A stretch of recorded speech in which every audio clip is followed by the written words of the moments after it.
Antônio Oliveira, hein, se derrete por Breno Bidon e diz que não deu muita bola para ele quando chegou. Que ele começou a perceber os primeiros movimentos do Bidon nesse jogo e que ele ficou maravilhado. E que ele percebeu assim, caramba. E aí ele começa a falar dizendo o seguinte, aí eu comecei a perceber que ele é um jogador que taticamente ele percebe o jogo. Ele lê o jogo. Ele é muito inteligente, ele tem uma leitura tática do jogo que é diferente. Por exemplo, e aí ele começou a dar exemplos. Se você perceber, ele compensa o Rodrigo Garro, que é um jogador que tem muita gente criticando, eu não. Eu acho que o Garro ele só não está fazendo gols ou dando aquela assistência para o gol, mas muitas vezes ele faz o trabalho anterior. É um cara muito dinâmico, eu gosto do Garro. Acho que ele tem que estar ali, um cara que se envolve com o jogo.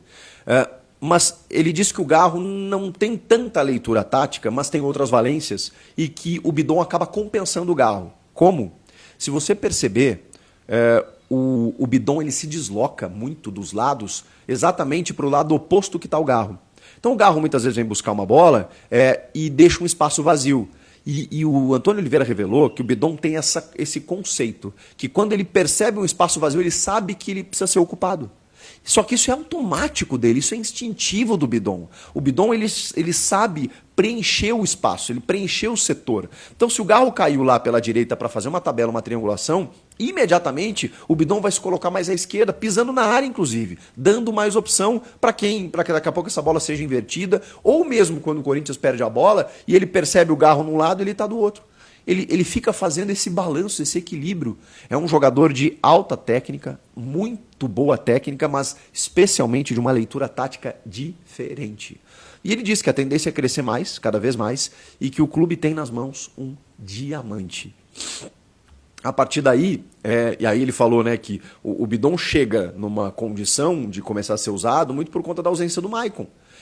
E que ele e o Maicon, ele comparou assim, né, característica, tá, gente? O Maicon, eu acho ainda um bom jogador, acho que ele estava numa boa fase quando se lesionou, mas eu acho, tem uma perspectiva do Bidon ser muito maior do que o Maicon.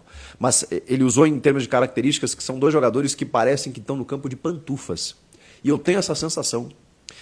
Eu tenho essa sensação de leveza do Bidon, que ele faz tudo com naturalidade, com muita leveza, parece que ele flutua mesmo. Parece que você não percebe quando ele daqui a pouco está lá na frente, dando toque, dando uma assistência, dando um tapa com nojo para o Yuri Alberto fazer um gol.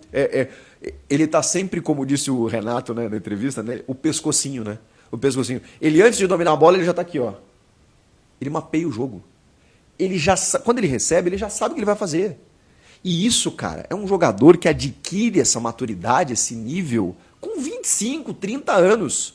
E o Bidon tem 20 anos, gente. O Bidon é muito jovem. Acho que até menos do que 20 anos. O Bidon vai, assim, é um diamante. Pela questão tática, pela questão técnica, pela maturidade dele, pela inteligência, pela personalidade.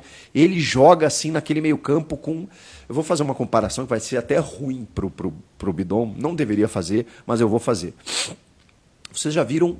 Até pela característica física diferente, tá? Você já viu o Rodri do Manchester City jogando?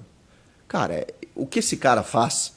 Claro que ele tem mais força física, ele tem mais imposição, né? Até pela altura do Rodri, né? Pela força do Rodri e pela idade do Rodri, né? O Rodri tem 26 anos, então mesmo assim é um volante... o melhor volante do mundo. Para muitos até o melhor jogador do mundo, né? Vai rivalizar com o Jude Bellingham aí, no Bola de Ouro. Mas, cara, o Bidon ele tem essa tranquilidade de fazer o jogo andar e de se posicionar sempre corretamente. Ele nunca está no espaço errado, ele não tem tomada de decisão errada.